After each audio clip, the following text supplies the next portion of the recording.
Some natural phenomena यानी कुछ प्राकृतिक घटनाएं का सेकंड पार्ट, क्वेश्चन नंबर 7। तो चलिए शुरू करते हैं। क्वेश्चन नंबर 7 है, suggest 3 measures to protect our self from lightning. अगर बाहर बिजली चमक रही हो तो किस 3 तरीक़ों से आप उसका बचाव कर सकते हो अपने आप का उस बिजली से। सेफ्टी मेजर क्या क्या। Number 1, open space is dangerous. खुले जगह जो है खतरनाक होती है। टेक कवर अंडर ए बिल्डिंग, तो किसी बिल्डिंग में चले जाएं अगर आसपास है तो।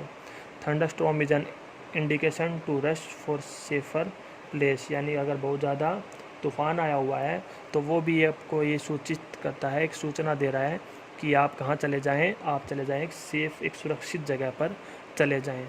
वंस थंडरिंग स्टॉप, जब एक बार रुक जाए तूफ़ान। Move out an open place, तो यानी कि तब आपको एक खुली जगह पर जाना है। जब तक कि रुके नहीं तूफ़ान, आपको खुली जगह पर नहीं जाना है। बिल्डिंग या किसी ऐसी मजबूत आशियाने में आपको चले जाना है। Question number 8, explain why a charge balloon repel another charge balloon whereas uncharge balloon attract by charge balloon. यानी कि इसमें बोल रहा है कि हमारे पास एक बैलून है, वो क्या है, चार्ज है। वो क्या है, किसी भी तरीके का उस पर क्या है, चार्ज है। और दूसरा भी बैलून है, वो भी क्या है, चार्ज है। वो एक दूसरे को क्या करते हैं, बोला रिपेल करते हैं। और दूसरे नंबर पे उसने बोला अगर हमारे पास एक अनचार्ज बैलून हो, अनचार्ज बैलून हो यानी इस पर कोई चार्ज नहीं है, और दूसरा चार्ज बैलून हो, दूसरा चार्ज बैलून हो, तब ये एक दूसरे को क्या करेंगे, अट्रैक्ट करेंगे। चार्ज एक दूसरे को रिपेल करेंगे, चार्ज एक दूसरे को अट्रैक्ट करेंगे। ऐसा क्यों होता है। चार्ज कोई भी हो सकता है, मैंने मान लिया इसके ऊपर पॉजिटिव चार्ज है, इस पर भी पॉजिटिव है, तो चार्ज हो गई। और ये बोल रहा है कि एक अनचार्ज है, कोई चार्ज नहीं है, कुछ नहीं लिखना। और चार्ज के ऊपर मान लिया मैंने दोबारा से प्लस है, तो ये एक दूसरे को दूर क्यों भगाते हैं, एक दूसरे को पास क्यों अट्रैक्ट करते हैं। तो answer 2 charge balloon have similar charge. दोनों चार्ज है तो सिमिलर, एक जैसे होंगे। हमको पता है like charge repel each other, जो एक जैसे चार्ज है एक दूसरे को हमेशा दूर भगाते हैं। दैट्स वाई, इसलिए charge balloon repel by another, एक दूसरे को क्या करेंगे, दूर भगाएंगे। When uncharge balloon brought near charge, अगर हम अनचार्ज को चार्ज के नज़दीक लेके आएंगे।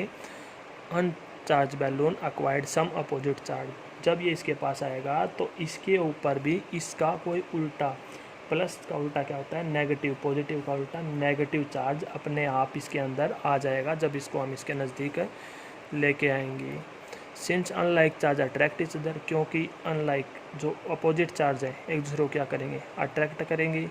There for a charge balloon attract uncharge, इसलिए एक चार्ज बैलून अनचार्ज बैलून को क्या करेगा, हमेशा अट्रैक्ट करेगा। 9th, describe with help of diagram instrument which can use to detect charge body. अगर कोई बॉडी है हमारे पास और उसके ऊपर कोई चार्ज है, ये कैसे पता लगेगा हमको कि उसके अंदर, उसके ऊपर कोई चार्ज है कि नहीं है। तो ये बोल रहा है कि एक इंस्ट्रूमेंट होता है, लेकिन वो इंस्ट्रूमेंट कैसे बनाएंगे वो आपको देखना है। ये बोलता है कि कोई भी खाली बोतल ले लो आप, टेक एन एम्प्टी जैम बोतल, टेक एम्प्टी जैम बोतल, कोई भी खाली जैम की या फिर और कोई भी प्लास्टिक की बोतल भी आप ले सकते हो। खाली बोतल आपको लेनी है, लेकिन वो बोतल इंसुलेटर होनी चाहिए, यानी कि वो कंडक्टर जिसमें से करंट ना पास हो। बस यही बात आपको ध्यान रखनी है कि एक इंसुलेटर आपको लेनी है बोतल। इस तरीके से मैंने ले ली एक बोतल, इस तरीके से भी ले सकते हो आप, दूसरे तरीके की कोई भी बोतल ले सकते हो। उसके बाद क्या करना है, take a piece of cardboard slightly bigger than size mouth of बोतल, इसको एक गत्ते से ढक देना है, और वो गत्ता क्या हो, इसके बोतल के ढक से थोड़ा सा क्या हो, बड़ा हो। उसके बाद pierce A hold in it so that a metal clip could be inserted, इसके अंदर एक सुराख करना गत्ते के अंदर, ताकि इसके अंदर एक धातु का तार, एक मेटल कंडक्टर, तांबे का हो या किसी आयरन लोहे का हो, वो तार इसके अंदर क्या करना है, इस तरीके से काट देना और नीचे से इस तरीके से कर देना है। अब क्या काम करना है, इसके बीच में से वो होल करके हमने इसको नीचे से कर दिया। Cut 2 strips aluminium foil about 4 centimetre into 1 centimetre each, 2 aluminium foil वही होती है जिसमें हम खाना भी क्या करते हैं, कई बार पैक करते हैं एल्यूमिनियम फॉयल। तो वही एल्यूमिनियम फॉइल और 4 सेंटीमीटर आपके पास रूलर होता है, स्केल होता है, उस पर 1 to 15 तक रीडिंग लिखी होती है। तो उसमें 4 जहाँ होता है वो 4 सेंटीमीटर होता है, यानी कि 4 सेंटीमीटर बाय 1 सेंटीमीटर के ऐसे 2, ये लेंथ 4 और इसकी विड्थ जो है 1 ही, इतने 2 एल्यूमिनियम फॉइल कट करके इसके अंदर लटका देने हैं। इसके अंदर क्या कर देना है आपको, लटका देने हैं, दोनों पास पास आ जाएंगे। Hang them paper clip as shown. Insert paper clip in the cardboard so that it perpendicular to the charge. इस तरीके से इसको लटकाना है कि ये दोनों लटके रहें, परपेंडिकुलर हों।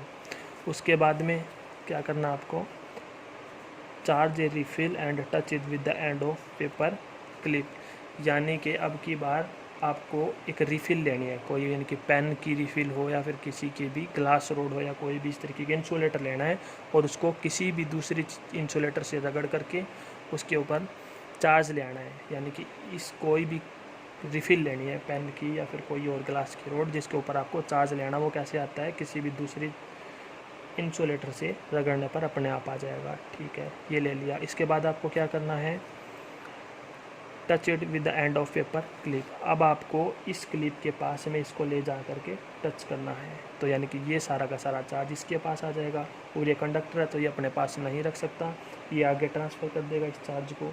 और आगे जाने के बाद में इसके साथ 2 अलग अलग एल्यूमिनियम फॉइल लटकी हुई है, उसके ऊपर चला जाएगा सेम टू सेम चार्ज, क्योंकि दोनों सेम चार्ज इनके ऊपर आ जाएंगे। इसके ऊपर भी एल्यूमिनियम भी एक कंडक्टर है तो इसके ऊपर भी चार्ज क्या हो जाएगा, आ जाएगा। तो सेम चार्ज है दोनों के ऊपर, तो क्या करेंगे, ये सेम चार्ज लाइक चार्ज एक दूसरे को क्या करते हैं, रिपेल ईच अदर। तो ये दोनों थोड़ी थोड़ी क्या चली जाएंगी, दूर चली जाएंगी। Aluminium foil strip receive same charge, इन दोनों पर एल्यूमिनियम फॉयल पर कैसा चार्ज आएगा, सेम चार्ज आएगा।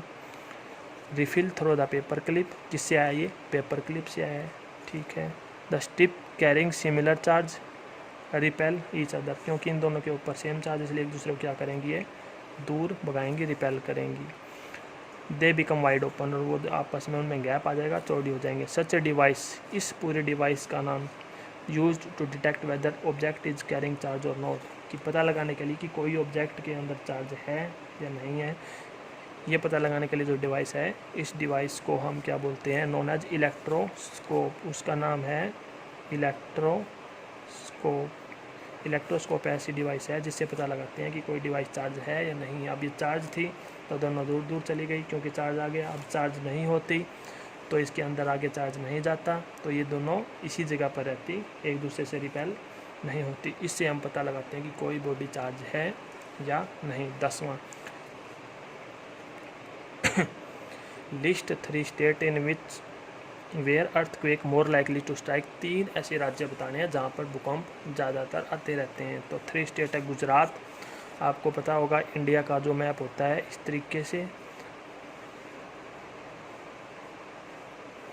ये इंडिया का क्या है मैप, तो यहाँ पर कौन सी स्टेट है, गुजरात है। उसके बाद इसने क्या बताया, राजस्थान, इसी के साथ में यहाँ पर क्या है, राजस्थान नाम का स्टेट है।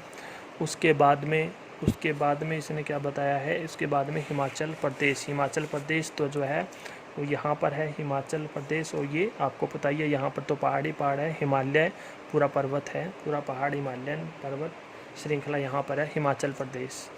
तो यहाँ पर, और उसके बाद में ये 3 स्टेट है, गुजरात, राजस्थान और हिमाचल प्रदेश, जहाँ पर भूकंप ज़्यादातर आते रहते हैं। उसके बाद कुछ और स्टेट भी बताए हैं जहाँ पर आ सकते हैं, तो वो कौन से हैं, कश्मीर, यहाँ पर है कश्मीर का इलाका, और वेस्टर्न एंड सेंट्रल हिमालयाज, यानी कि पश्चिमी और सेंटर यानी कि मध्य हिमालय, जो ये जो पूरा एरिया है वेस्टर्न एंड सेंट्रल हिमालयाज, यहाँ पर भी भूकंप आने की संभावना बनी रहती है। Whole of north east Rann of Kutch, north east इलाका कौन सा है, यानी कि ये नॉर्थ होता है, ये साउथ, ये ईस्ट, ये वेस्ट। तो ये नॉर्थ ईस्ट वाला जो इलाका है, जो हिमालयन रेंज है, यहाँ पर भूकंप आने की संभावना रहती है। उसके बाद इसने क्या बताया, रन ऑफ कच्छ, ये गुजरात में ही है, रन ऑफ कच्छ। कच्छ का रण जो है खाली इलाका है, वहाँ पर भी बहुत ज़्यादा भूकंप आते हैं। इंडो गैंगेटिक प्लेन, इंडो का मतलब होता है जहाँ पर सिंधु नदी बहती है, इंडो। गंगेटिक मतलब जहाँ पर गंगा नदी बहती है, तो सिंधु नदी इस तरीके से बहती है और गंगा नदी इस तरीके से बहती है। तो ये जो इलाका है, इनके आसपास का इलाका जो प्लेन है, मैदानी भाग है, वहाँ पर भी कुछ संभावनाएं रहती है जहाँ पर भूकंप आ सकते हैं। Also fall in the danger zone, यानी इन इलाकों में भी भूकंप आ सकते हैं। सेकंड लास्ट जो है वो इस प्रकार से है।